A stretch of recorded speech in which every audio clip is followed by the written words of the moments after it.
Okay. So cerita ni dekat Melaka. Tahun saya agak lupa juga tahun.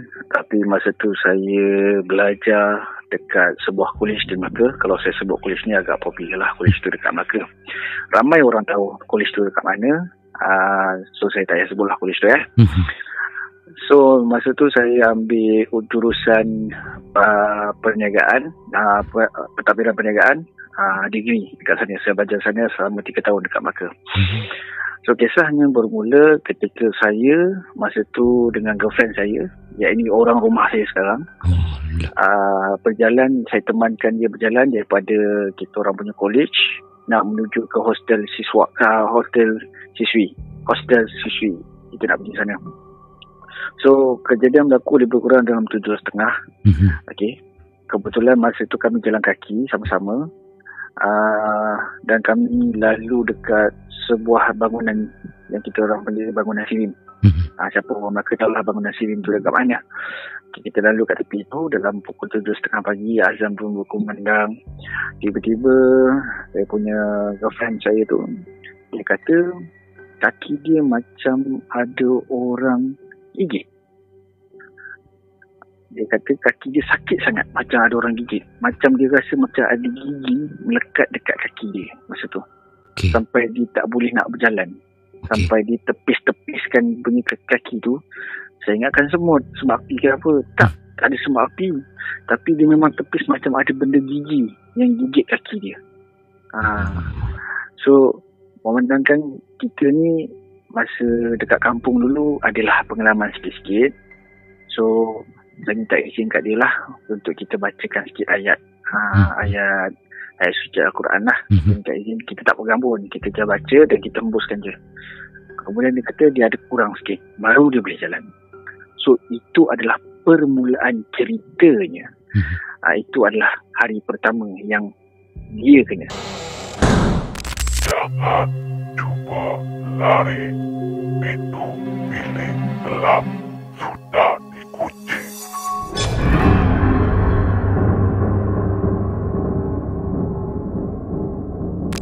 Tapi sebelum tu, kalau korang suka dengan channel ini, tak nak terlepas video seram yang terbaru dari Bilik Gelap, bantu subscribe, like, komen dan share.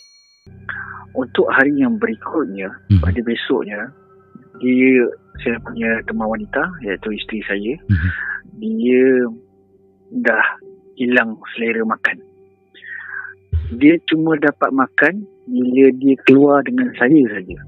Tapi bila dia bersorangan dekat hostel, kawan-kawan dia tak boleh makan. Bila dia makan, dia rasa benda tu keluar. Bila dia makan, makanan dia keluar. Tapi bila dengan saya, dia hilang makan. Kadang-kadang saya tengok dia makan macam tak makan. Satu sehari tu dia tak makan. Senang cerita, dia macam betul-betul melahap macam tu. Memang dia makan betul-betul makan. Macam dia tak pernah makan lagi. Sehari tu memang tak pernah makan. Kalau misalnya kami tak keluar, memang dia tak makan langsung. Bila dengan saya boleh makan. Dia selera nak makan. So nak dijadikan cerita, bila dia punya berat badan pun dah susut, muka dia pun dah pucat. So kebetulan ada seorang makgat dekat hotel siswa tu, hotel siswi tu, yang pandai berubat. Dan dia kata saya punya isteri ni ada macam makcik tua yang ikut dari belakang. Makcik tua yang bongkok, dia ikut dari belakang. Dia ikut je ke mana isteri saya pergi, dia ikut saja. Tapi bila isteri saya ni keluar dengan saya keluar sama dengan saya, orang tua ni akan duduk jauh ataupun dia akan menyorok ke tempat lain. Dia macam tu. Jadi nak jadi pendek cerita, saya panggil makgat ni, nama dia Mak Jah, nama sebenar Mak Jah. Mak Jah ni dia tawarkan pada isteri saya ni, boleh tak Mak Jah tolong kamu, sebab kamu ni dia kata dah teruk sangat dah ni, sebab badan isteri saya masa tu memang susut, muka dah pucat, memang susut. So Mak Jah tu cakap, kamu ni ada benda yang menumpang, ada benda yang suka kat kamu. Dia ikut kamu merata je. Boleh tak Majah tolong kamu? Jadi rumah saya ni minta izin pada arwah bapak dia masa tu. Minta izin pada arwah bapak dia sama ada dia boleh berubat dengan Majah ni. Dan arwah bapak dia izinkan dan berubat. Dan masa kejadian berubat ni ada 2 POV. Yang pertama POV rumah saya dan yang kedua POV Majah. So dua POV ni saya dapat tahu. Okay, POV rumah saya, masa Majah tu ubat, mula-mula tu dia rasa macam perut dia sakit. Kemudian dia rasa dia macam tertidur. Dia tertidur. Lepas tu bila dia jaga, dia tengok semuanya selesai. Majah pun dah selesai, semua dah elok lah, dah tak ada masalah. Majah kata semua problem dah settle dah. Tapi POV Majah pula, cerita dia, waktu dia berubat, rumah saya ni dia pengsan. Dan kemudian bila dia jaga, dia keluar suara orang tua. Dan masa tu diceritakan bahawa yang nenek tua tu nakkan isi saya ni jadi pendamping dia. Dan dia duduk dalam perut isteri saya dan semua benda yang isi saya makan, dia makan. Sebab itulah dia sedut semua, habis semua apa yang isi saya makan. Sebab tu isi saya kurus. Faham. Dia hilang saya makan sebab dia sedut habis. Lepas tu Mak Jah cakap, dia ada nampak macam bekas gigitan dekat kaki rumah saya. Dan dia tanya rumah saya sama ada tak sebelum ni orang ada tolong kau, dia kata. Dan rumah saya cakap, ya memang ada. Dan dia dan orang tua tu sini cakap bahawa dia tak suka pada saya sebab saya buat dia sakit.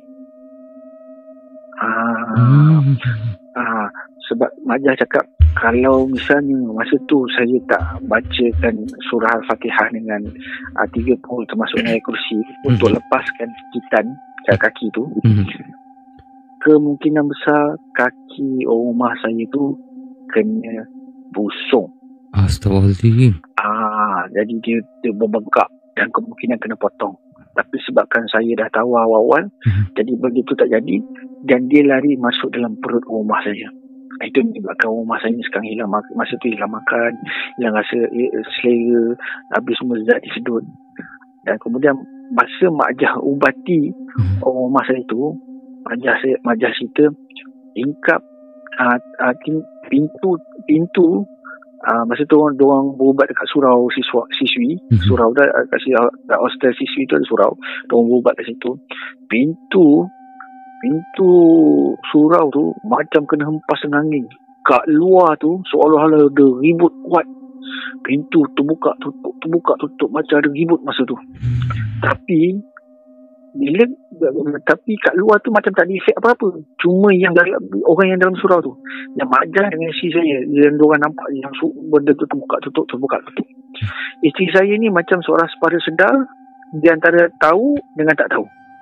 Bila dia sudah habis completely, Mak Jah cakap, benda tu Mak Jah dah buang, dan dia takkan ganggu kamu lagi. Kemudian itu yang diceritakan apa sebab benda tu suka kat dia. Itu yang ditanya sama ada siapa yang tolong kamu sebelum ni.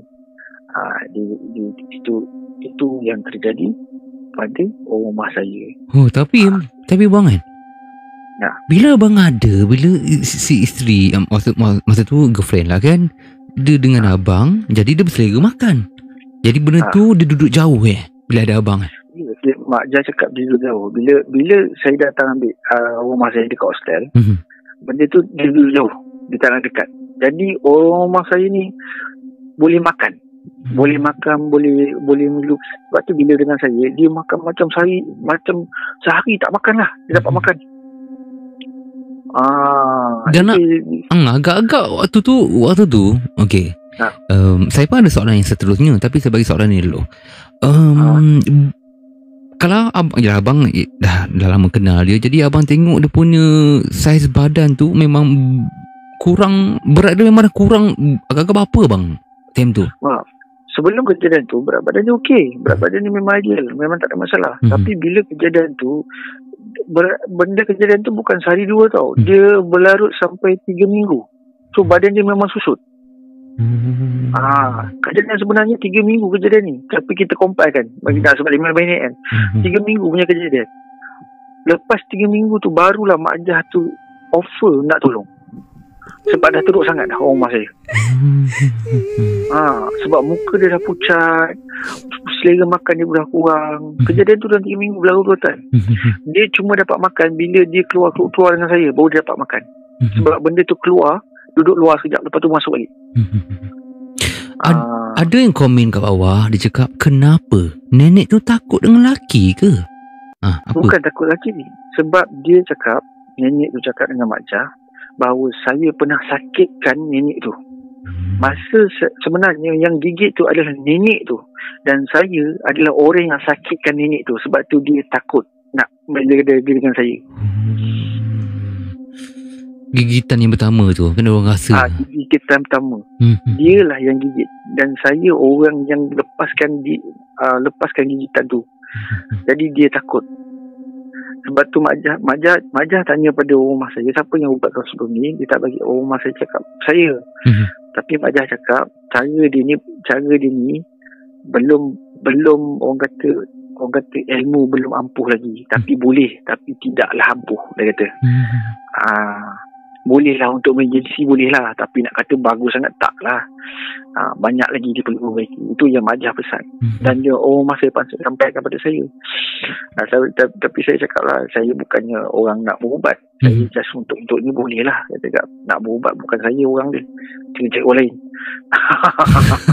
Tapi okey bang, bila dah jadi perkara sebegini, bila korang dah untuk girlfriend abang di waktu itu ataupun isteri sekarang ni kan, bila dah pulih, dah berubat, and then mungkin selepas sebulan ataupun selepas kejadian tu korang akan berborak sesama, ada korang sebenarnya dapat tahu tak berpunca daripada mana awal?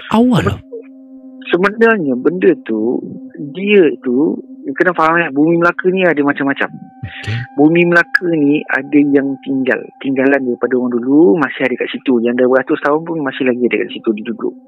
Kebetulan dia ada kat situ, orang rumah saya ada kat situ, dan dia mencari tuan yang baru. Itu kebetulan. Sebab tu kita kena hati-hati dekat bumi Melaka. Sebab bumi Melaka ni macam-macam ada. Itu belum saya cerita lagi saya jumpa dengan Cik Chong masa tengah riding. Tepi jalan dan cakap dia pula bawa motor, betul tak? Itu belum lagi jumpa. Itu memang kalau yang gula-gula tu dekat Melaka tu berlambak. Even tengah pekan pekan Bandar Hilir tu pun ada. Okey abang, alalang kita bagi masa kat sini. Kalau abang nak kongsikan cerita pasal yang abang dah tersebut tadi pun boleh juga abang. Boleh ke? Okey, korang dekat bawah tentera-tentera Jembalang, walaupun korang nampak saya bercakap ni mulut saya tak sinkronas, korang iyakan je mulut saya tak sama ni dengan video. Jadi korang kat bawah ni, ini cerita daripada pertama, daripada Abang Madang kita. Kalau kat bawah tu nak dengar lagi cerita seterusnya, pastikan kita cukupkan 40k like, baru kita akan naikkan cerita yang seterusnya ataupun cerita yang lain lah. Okay? Dan yang mana baru follow Bila Gelap, terima kasih. Yang belum follow boleh follow sekarang. Kita nak dengar cerita yang kedua bang Abang Madang. Alright. Okey, kita mulakan. Bismillahirrahmanirrahim. Okey, kejadian ni berlaku semasa saya baru pulang daripada kelas silat dekat Durian Tunggal. So saya nak pulang daripada Durian Tunggal menuju ke Peringgit, dekat hostel siswa dekat Peringgit. So saya naik motor A5. Kejadian dah berlaku dalam 12.30 ke atas macam tu. So saya dapat kebenaran untuk pulang lewat ke hostel lah. Sebab itu urusan co-curriculum lah masa tu. So daripada Durian Tunggal tu saya gerak, sepatutnya saya gerak awal. Tapi sebabkan kita bersembang dengan guru silat kat sana, so dia jadi lambat. So kita gerak daripada 12.30 menuju ke Peringgit dekat Melaka. So sebelum sampai ke Peringgit, kita akan lalu dekat Batu Berendam. Sebelum ke Batu Berendam tu, masuk ke Pekan Batu Berendam tu, kita akan lalu airport. Depan airport, sebelum airport tu pula, dia ada satu macam kolam kumbahan. Saya tak sure lah kolam tu, tapi orang kata itu kolam takungan air lah apalah. Kalau siapa orang Melaka ni tahulah kolam apa tu.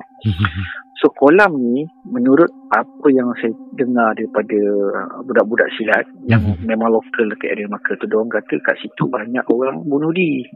Kat situ banyak orang bunuh diri dekat kolam tu, pergi masuk dalam kolam tu. So saya kata tak apalah, kita jalan je lah kan. Seram tu memang seram. Jadi daripada Durian Tunggal tu, dia menurun bukit menuju kolam tu. Kolam tu kalau daripada Peringgik, kalau daripada Durian Tunggal, tak silap saya, dia berada sebelah kanan. Sebelah kanan saya. So masa saya turun daripada bukit tu nak melintasi kolam tu, tiba-tiba motor saya jadi berat.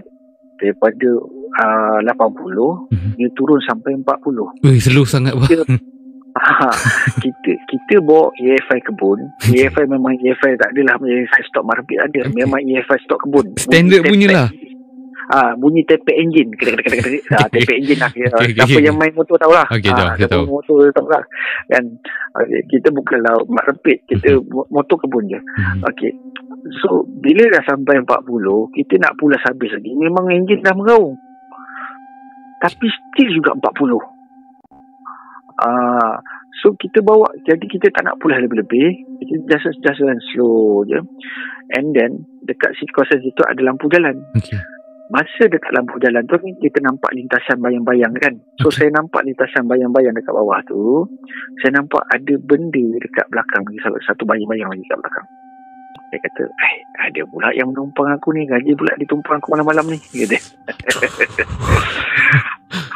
Jadi kita adjust sikit side mirror kita. Kita takkan nampak belakang kan. Kita adjust sikit side mirror kita. Bila kita adjust side mirror kita, rupanya dia tahu kita nak tengok dia. Dia tengok dekat side mirror tu, mata bertentang mata. Allahu Akbar. Aduh. Memang jelas lah, memang jelas. Muka dia hitam, mata dia putih. Sebelah dia ada sebelah lagi tak ada. Macam mata dia sebelah tu macam terposok ke dalam. So mata sebelah tu nampak putih. Muka dia tu siap ada dia punya kain tu kan, siap ada dengan debu kotor-kotor tanah lagi. Alah, aku tegak pula umur aku. So bila kita nampak dia macam tu, kita astagfirullahalazim lah, apa kita buat kan. So kita motor dah meraung ni, nak sampai ni. Okey, nak sampai. Jadi kita ni nak baca pun ayat masa tu dia macam dah tunggang terbalik baca Al-Fatihah ke mana. Ayat tu kursi dah jadi kursi, ayat ni hilang jadi kursi kan. Sebab kita punya gabra masa tu terkejut. Dia sebenarnya korang semua macam apalah, orang Islam pun baca pun berterabur. Dia macam ni melibatkan perasaan kawan. Melibatkan perasaan. Bila kita dalam ketakutan, lagi-lagi di belakang kita, memang mulut kita macam berat. Kadang-kadang benda yang simple pun jadi susah. Jadi inilah yang berlaku dengan abang-abang badang kita. Sebab kita dah terkejut. Kita tak sangka benda tu akan jadi pada kita. Benda tu kita terkejut. So kita dah jadi bertabur. So masa tu kita cuma berselawat Allahumma salli ala Muhammad wa ala Muhammad, dan then kita gunakan kekuatan kita, yang kekuatan ada, kita kumpul balik semangat. Saya cakap engkau pandai-pandai naik, pandai-pandai kau turun. Bila sampai tempat kau, aku tak nak berhenti. Macam mana kau naik, macam itulah aku turun. Aku jangan ikut aku sampai hotel.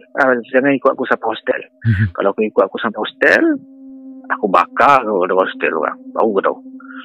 Banyak juga ada benda tu. Kita kena berani juga. Kita pasal lawan. Walaupun kita dah baca Tuhan terbalik tadi, tapi kita kena cakap kita berani juga dengan dia. Dan di waktu tu bang, masa benda tu dah abang perasan dekat side mirror tu, abang dah scoding kat side mirror tu, dan dia tahu sebenarnya abang tengah scoding dia tengok cermin, betul tak? Dan di waktu itu pun memang berat motor jadi 40 tadi memang still 40. Bayangkan benda tu hampir dekat 2 kilometer nak sampai ke roundabout airport Batu Berendam. Okey. Rasa 40 km sejam. 2 km tu rasa lama kan? Ya, betul.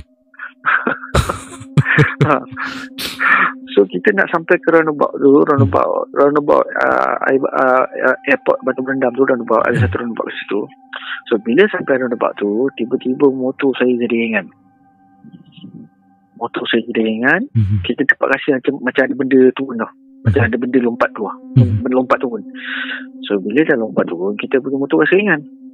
Bila rasa ringan, kita skoden kat side mirror tu, side mirror kita tu, skoden balik side mirror. Dia dah tak ada. Maknanya dah sampai tempat dia lah. So dah sampai tempat dia, apa lagi kita bersih lah. Tinggal nasib tak cakap alibata je. Tapi di waktu yang tengah dia menumpang tu, maksudnya abang tak ada terselisih ke dengan mana-mana kenderaan abang? Tak ada.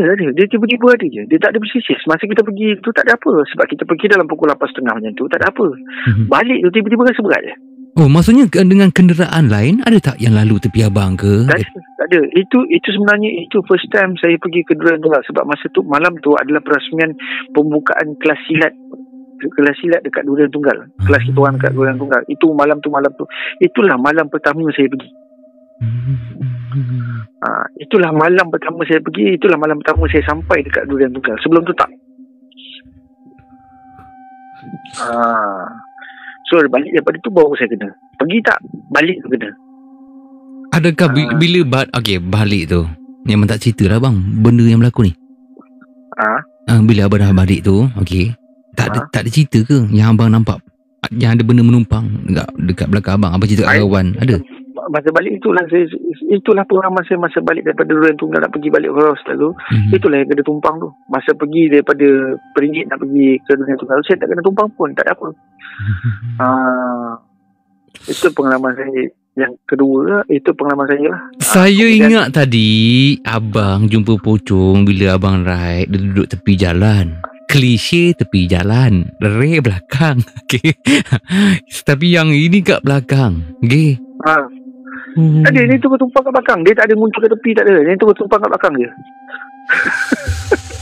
Kuajar dah tak bayar Dah ada minyak, tak ada tong. Kurang ajar. Tak bayar. Sampai kat rombak dia loncat macam tu je. 20 meter tumpang tu. Kalau Grab RM2.5 kena. Ini agak-agak dalam tahun bila bang cerita bang ni? Kalau tak silap saya ni masa tahun 2009.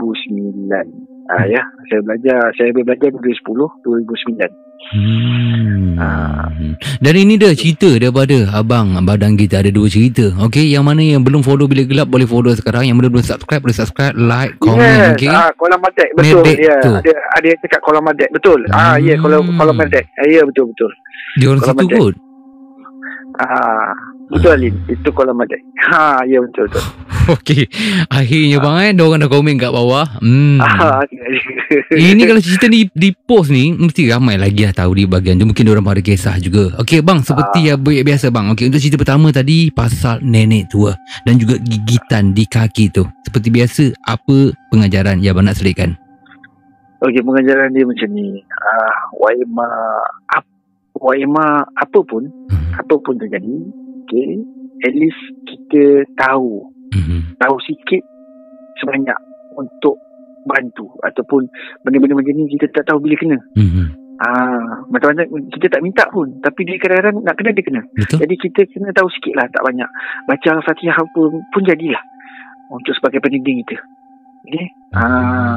Lepas tu yang nombor 2 tu, kalau rasa macam kalau kita rasa macam kita dah huru baca, macam kita dah takut sangat, ingat tak ada lebih kuasa daripada Allah SWT. Hanya Allah sajalah yang boleh membantu kita pada waktu itu. Jangan kita letakkan kekuatan itu pada benda yang lain. Sesungguhnya apa yang ada yang berlaku pada kita tu, mereka tidak ada kuasa untuk melakukan apa-apa pada kita melainkan dengan izin Allah SWT. Ingat yang tu. Betul. Okay. Setuju. Okey, itu yang pertama. Yang kedua tadi bang pula pasal bocor tadi. Yang kedua Ingat kalau apa-apa jadi, jangan takut, jangan gentar. Ingat, itu cobaan.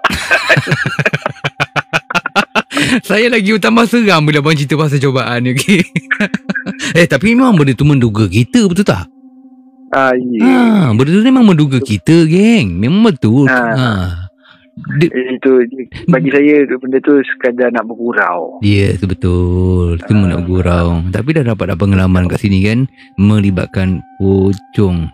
Itu dia cerita daripada abang. Ada lagi cerita pasal pocong tu nanti lah. Okay, nanti. Lain hari pula. Boleh. Okay. Korang semua, tapi sebelum tu, yang mana nak tengok cerita abang ni yang pernah kita post sebelum ni pasal tentera Jepun. Korang boleh tengok di hujung video ini saja. Abang Badang, selamat Hari Raya. Terima kasih abang bagi masa abang untuk curi masa untuk kau dalam Bilik Gelap Official ni. Dan saya bertuah lah kali kedua dah ingat. Dan cakap kali kedua lah abang naik. Kali pertama itu hari dah, sampai sekarang saya ingat nama abang. Ya betul. Kali kedua ni. Okay. Kali kedua dia pause sampai 2 dalam cerita kita. Okay, tak apa. Macam nak minta balik cerita kedua tu. Tak adalah. Okay. Assalamualaikum. Selamat Raya semua. Selamat Raya. Jaga diri bang. Assalamualaikum. Okay.